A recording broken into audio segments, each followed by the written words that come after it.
പ്രിയപ്പെട്ടവരെ, എനിക്ക് ഇപ്പോൾ ഈ ചെയ്യുന്ന വീഡിയോ ഇത് സാമൂഹികമായിട്ട് സാമ്പത്തികമായിട്ടൊക്കെ നമ്മുടെ നാടിനെ, കേരളത്തെ ബാധിക്കുന്ന ഒരു പ്രശ്നത്തെ പറ്റിയാണ് ചെയ്യുന്നത്. അതുകൊണ്ട് എൻ്റെ ഈ ചാനൽ ഇത് ചീഫ് മിനിസ്റ്ററുടെ ഓഫീസിൽ ഈ വീഡിയോസ് ഇത് അയച്ചു കൊടുക്കാം. എൻ്റെ channel the real way official Bible study Thomas Meenathethil എന്നുള്ളതാണ് അതിൻ്റെ പേര്.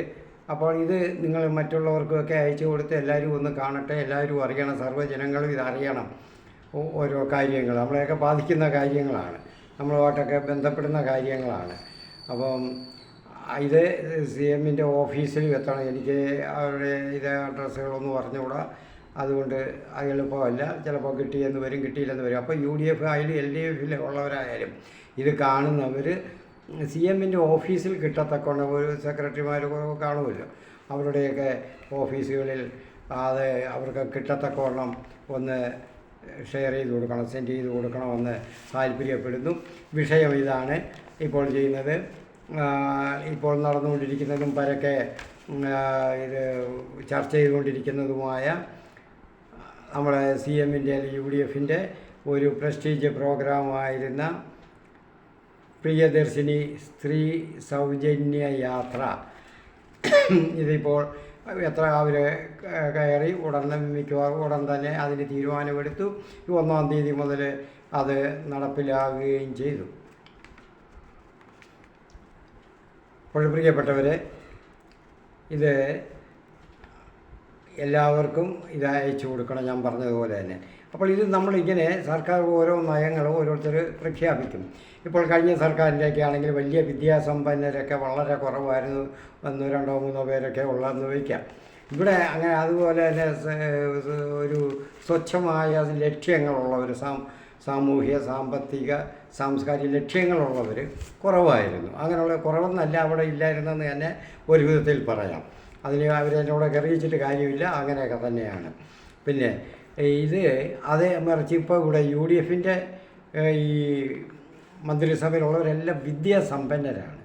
MLA-മാരെല്ലാം വിദ്യാഭ്യാസം ഉള്ളവരാണ്. ആരും വിദ്യാഭ്യാസം ഉള്ളവരല്ലാത്തവരില്ല. മിക്കവാറും എല്ലാവരും തന്നെ ഡിഗ്രി ലെവലിലും അതിന് മുകളിലും ഒക്കെ ഉള്ളവരാണ്. അപ്പോൾ പിന്നെ ചില ആശയങ്ങളൊക്കെ എടുക്കുമ്പോൾ ഉണ്ടെങ്കിൽ അത് തിരഞ്ഞെടുപ്പ് കാലത്ത് വാഗ്ദാനങ്ങൾ കൊടുത്തിട്ടുണ്ടെങ്കിൽ തന്നെ അതുകൊണ്ട് അതിൻ്റെ വരുംവരാഴികളെ പറ്റി ചിന്തിക്കാൻ, അതിൻ്റെ നാനാവശങ്ങളെപ്പറ്റി അപഗ്രഹിച്ച് ചിന്തിക്കാൻ കഴിവുള്ളവരാണ് എല്ലാവരും എന്നും മനസ്സിലാക്കാൻ വേണ്ടി, ഒന്ന് ഓർമ്മിപ്പിക്കാൻ വേണ്ടിയാണ് ഞാനത് ഈ കാര്യം പറഞ്ഞത്. അപ്പോൾ അത് ആലോചിക്കാതെ ചെയ്ത ഒരു കാര്യമെന്ന് എനിക്കിത് പറയാനുള്ളൂ. എനിക്കെന്നല്ല, സാമാന്യ ബുദ്ധിയുള്ള ആർക്കും അത് ബോധ്യപ്പെടും, എല്ലാവർക്കും അത് ബോധ്യപ്പെടും. ഈ പ്രിയദർശിനി സ്ത്രീ സൗജന്യ യാത്ര, അതിന് ഒരു മാനദണ്ഡമില്ല. ഇതൊരു സാമൂഹിക ക്ഷേമ പ്രവർത്തനമാണ് ചെയ്യേണ്ടുന്നത്. ഇത് സാമൂഹ്യ ക്ഷേമം എങ്ങനെയാണ് ആകുന്നത്? സ്ത്രീകൾക്ക് മാത്രമാണെങ്കിൽ അതിനൊരു മാനദണ്ഡം വേണം. ഇത് പ്രായപരിധി ഉണ്ടെങ്കിൽ അതിനൊരു മാനദണ്ഡമായി. അപ്പോൾ ക്ഷേമത്തിന് വേണ്ടി ഉള്ളതാണെന്ന്, ഇത് ക്ഷേമത്തിനല്ല. അപ്പോൾ സ്ത്രീകൾ ഇത് സ്ത്രീ ആ ഒരു ജെൻഡർ, ആ ഒരു വിഭാഗത്തിൽപ്പെട്ട എല്ലാവർക്കും അപാലവൃദ്ധം എന്ന് പറയാം. അത് സാമ്പത്തികം എത്ര ഉള്ളവരായാലും ശരിയാണ്, അവർക്കും എല്ലാവർക്കും ഒരുപോലെ ഉപയോഗിക്കാവുന്ന, അങ്ങനെ ഉപയോഗിക്കുന്നുണ്ട്. ഇപ്പോൾ ഇത് അങ്ങനെ ഒരു റെസ്ട്രിക്ഷൻസ് ഒന്നും ഇല്ലാത്തതുകൊണ്ട് ഇപ്പം കൊല്ലത്തുനിന്ന് തലശ്ശേരി വരെ ബന്ധുവീട്ടിൽ പോയി താമസിക്കുന്നവരോട് തിരിച്ചു അവർക്ക് ഇങ്ങനെ വരാൻ ചോദിച്ചപ്പം പറഞ്ഞ് അങ്ങനെയാണ് എന്നാണ് ഞാൻ അറിഞ്ഞത്.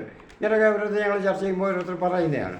അപ്പോൾ ഇത്രയൊക്കെ ദൂരം 4-5 ജില്ലകൾ 6 ജില്ലകളും ഒക്കെ കഴിഞ്ഞ് ഉള്ള യാത്രയ്ക്ക് പോലും ഇത് ഉപയോഗിക്കുന്നത്. കാരണം ഫാസ്റ്റ് പാസഞ്ചറിൽ യാത്ര ചെയ്യാൻ, അതായത് ഓർഡിനറി മാത്രമല്ല. അത് ഓർഡിനറി ആണെങ്കിൽ പിന്നെ അതാത് പ്രദേശങ്ങളിലേ വരുന്നുള്ളൂ, പ്രദേശങ്ങളിലല്ലല്ലോ. ഇപ്പോൾ ഓർഡിനറി സർവീസ് ഇൻ്റർ ഡിസ്ട്രിക്റ്റും ഉണ്ട്, 2-3 ജില്ലകളെ ചേർക്കുന്നുണ്ട്. ഇപ്പോൾ വേണാടാണെങ്കിൽ 3 ജില്ലകളൊക്കെ ചേർത്ത് ഓടുന്നുണ്ടല്ലോ. അപ്പോൾ അതിൽ കൂടുതലുമുണ്ട്. അപ്പോൾ ഇതൊന്നും ഒരു ചിന്തിച്ച് ചെയ്ത കാര്യമല്ല. അപ്പോഴത്തെ വെപ്രാളത്തിന് ഓരോന്ന് പറഞ്ഞു, ആവേശത്തിന്. അത് നടപ്പിലാക്കാൻ വേണ്ടി. അപ്പോൾ നടപ്പിലാക്കുന്നതിന് മുൻപ് ജനങ്ങളോടൊന്ന് പറയായിരുന്നു, ഇത് ജനങ്ങൾക്ക് കേരളത്തിലെ ജനങ്ങൾക്ക് മനസ്സിലാക്കാൻ കഴിയും. മറ്റവർ ഇസത്തിൻ്റെ പേരിൽ കുറച്ചൊക്കെ വിപ്ലവവും പ്രശ്നങ്ങളും ഉണ്ടാക്കുമെങ്കിലും അതൊക്കെ അങ്ങ് കേട്ടടങ്ങിയാലേ ഇത് പറയാമായിരുന്നു. ഇങ്ങനൊരു കാര്യം ഞങ്ങൾ ശാസ്ത്രീയമായിട്ടൊന്നും കൂടെ ചിന്തിച്ചു. അത് ഞങ്ങളൊരു പുതിയ രീതിയിൽ എല്ലാവർക്കും സമൂഹത്തിന് ഉപകാരപ്രദമായ രീതിയിൽ ചെയ്യുകയാണ് എന്ന് പറയാമായിരുന്നു. അപ്പോൾ അത് ചെയ്തിട്ടില്ല. പ്രിയപ്പെട്ട മുഖ്യമന്ത്രി ഇത് ഈ പ്രിയദർശിനി സൗജന്യ യാത്ര സ്ത്രീകൾക്ക് മാത്രമായിട്ട് ചെയ്തതിൽ തന്നെ തെറ്റാണ്. ഇപ്പോൾ ഞാൻ പറഞ്ഞത് മനസ്സിലായല്ലോ. വൻ ശമ്പളം വാങ്ങുന്നവരും പ്രൈവറ്റ് മേഖലയിലായും സർക്കാർ മേഖലയിൽ മാത്രമല്ല പ്രൈവറ്റ് മേഖലയിലും അങ്ങനെ വാങ്ങുന്നവരുണ്ട്. അവർക്ക് പോലും ഇതിനകത്ത് ഫ്രീ ആയിട്ട് യാത്ര ചെയ്യാം. എന്തൊന്ന് യുക്തിബോധമാണ് ഉള്ളത്, നീതിബോധം എന്തുവാണുള്ളത്? ഒന്നുമില്ല.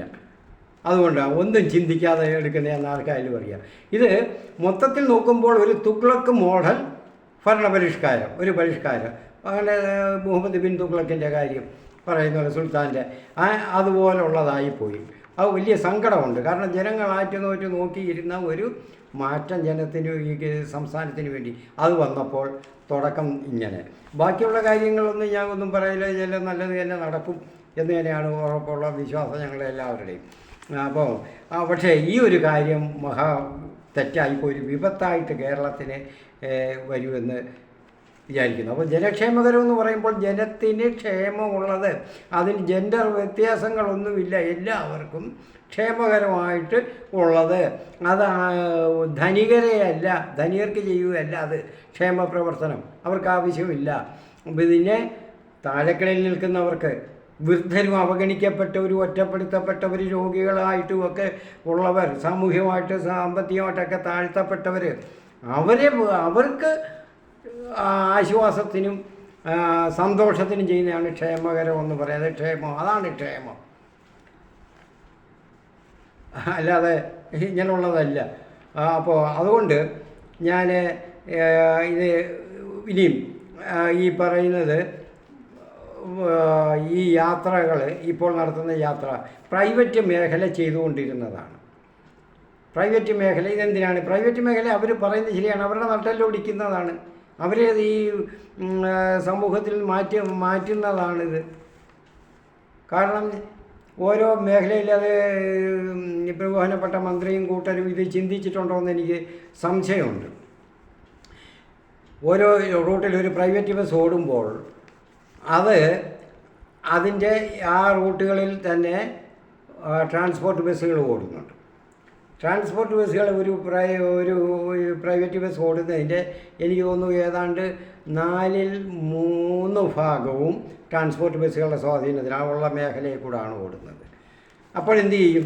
ഈ പിന്നെ ഒരു ഭാഗം ഒരു ബസ്സുകളും ഇല്ലാത്ത സ്ഥലത്ത് പ്രൈവറ്റ് മേഖലയിൽ മാത്രമുള്ള കുറച്ച് ബസ്സുകൾ, അത് നോക്കിയാണ് ഈ ഒരു ഇപ്പം 3/1 ഭാഗം 2 ഭാഗം ഇങ്ങനെ ട്രാൻസ്പോർട്ട് ബസ്സുകളുമായിട്ടുള്ളത് സമ്മിശ്രമായിട്ട് അവർ ഓടുന്നത്, സർവീസ് നടത്തുന്നു.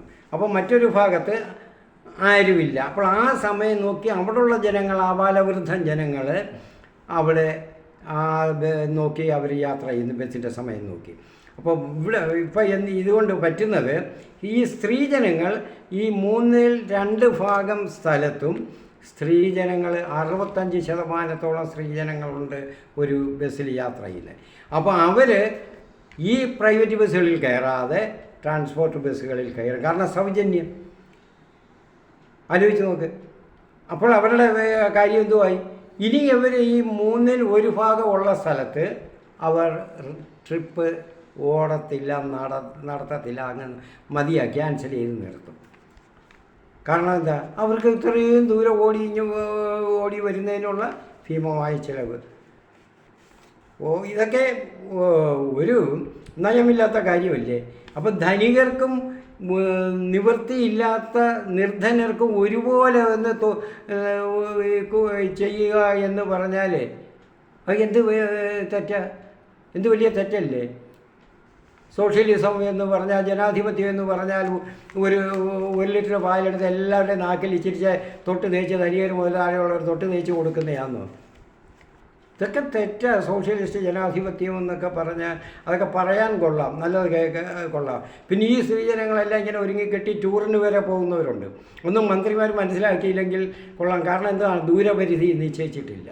അപ്പോൾ ഇങ്ങനെയൊക്കെ എല്ലാവരും ഓടി നടക്കുന്ന കണ്ടിട്ട് മന്ത്രിയുടെ പ്രസ്താവനയും കണ്ടിട്ട് CM-ൻ്റെ പ്രസ്താവനയും കണ്ടിട്ട് രാഹുൽ മാങ്കൂട്ടത്തിൽ രാഹുൽ ഈശ്വർ ഇവരുടെയൊക്കെ വീഡിയോയിൽ ഇങ്ങനെയൊക്കെ കാണുന്നതൊക്കെ കണ്ടു. അപ്പോൾ ഞാൻ നോക്കാറില്ല, ഈ ഒരു കാര്യങ്ങളായതുകൊണ്ട് മാത്രം വീഡിയോകൾ നോക്കി ഓൺലൈനിൽ. അപ്പോൾ അവരൊക്കെ ഇങ്ങനെ പറയുന്നത് സന്തോഷത്തോടെ ഇതൊക്കെ നടക്കണതിന് വേണ്ടിയതാണ്. അപ്പോൾ ഇങ്ങനെ സ്ത്രീജനങ്ങൾ ഓടി നടക്കുന്നത് കണ്ടിട്ട് സന്തോഷം കൊണ്ട് എനിക്ക് ഇരിക്കാൻ വയ്യ എന്ന് വേണ്ടി തുള്ളിച്ചാടാം. അങ്ങനെ തുള്ളിച്ചാടേണ്ട കാര്യമല്ല, ഇത് ബാക്കി ജനങ്ങളെ ബാധിക്കുന്നതാണ്, അത് മനസ്സിലാക്കണം. അതുകൊണ്ട് ഇതിനേക്കാളും നല്ലത് എനിക്ക് തോന്നുന്നു, കുറച്ച് ഇരിക്കുന്നല്ല എല്ലാ ജനങ്ങളും പറയുന്നുണ്ട്, ഈ പണം വാരി റോഡ് നീളെ ഇങ്ങനെ വാരി എറിഞ്ഞുകൊണ്ട് മന്ത്രിമാർക്കോ സെക്രട്ടറിമാർക്കോ ഒക്കെ നടക്കാൻ ജനങ്ങളെടുത്തോട്ടെ, അവർ നന്നായിക്കോട്ടെ, ക്ഷേമമല്ലയോ, അവരുടെ സന്തോഷമല്ലയോ, അവർ തുള്ളിച്ചാടട്ടെ എന്നൊക്കെ ചിന്തിക്കാൻ അതിന് തുല്യമായത്. അങ്ങനെ പണം അങ്ങ് വാരി എറിഞ്ഞുകൊണ്ട് അങ്ങ് നടന്നാൽ മതിയായിരുന്നു. ജനക്ഷേമമല്ല ഇത്. എന്തുവാ കേരളത്തിന് സർപ്ലസ് മണി കിടക്കുന്നു ഇങ്ങനെ അങ്ങ് ധാരാളമായിട്ട് അങ്ങ് കിടക്കുന്നതിന്. നിത്യവൃത്തിക്ക് ചിലവ് ഇതിന് ഒരു വഴിയില്ലെന്നും പറഞ്ഞ് നടക്കുന്നതാണ്. ധവളപത്രമൊക്കെ ഇറക്കിയതില്ല, അതല്ലേ പറയുന്നത്, അതാണ് ശരി. ധവളപത്രം ഇറക്കുന്നതിന് മുമ്പേ സാധാരണക്കാർക്കൊക്കെ അതൊക്കെ അറിയാം. നിത്യവൃത്തിക്ക് ചിലവില്ല, മുഴുവൻ തൂത്തുവാരിയതാണ്, മുഴുവൻ പണയത്തിലും ബാധ്യതകളിലും. അപ്പോൾ ഇത് ഒന്ന് നേരെയാക്കുന്നതിന് ഒരു കാര്യം ഇത് പറയേണ്ടത് ഒരു 3-4 കൂട്ടം കാര്യങ്ങൾ നമുക്ക് ഒന്ന് ചിന്തിച്ച് നോക്കാം. ഒന്നാമത്, ഇതിന് പ്രായപരിധി വേണം. 65 വയസ്സിന് മുകളിലുള്ള സ്ത്രീ പുരുഷ ഭേദമന്യേ എല്ലാവർക്കും സൗജന്യ യാത്രയാകാം. ജനക്ഷേമകരമായിട്ടുള്ളത് ചെയ്യണമെന്നാണ് ആഗ്രഹമെങ്കിൽ.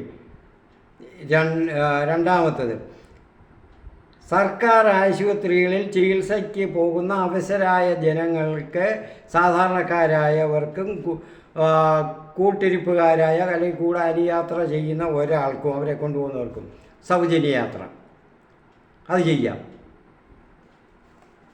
ഇനി മൂന്നാമത്, വികലാംഗര്, അന്ധര്, ശാരീരിക അവശത സ്ഥിരമായിട്ടുള്ളവർ, ഡിസബിൾഡായിട്ടുള്ളവർക്ക് ഒക്കെ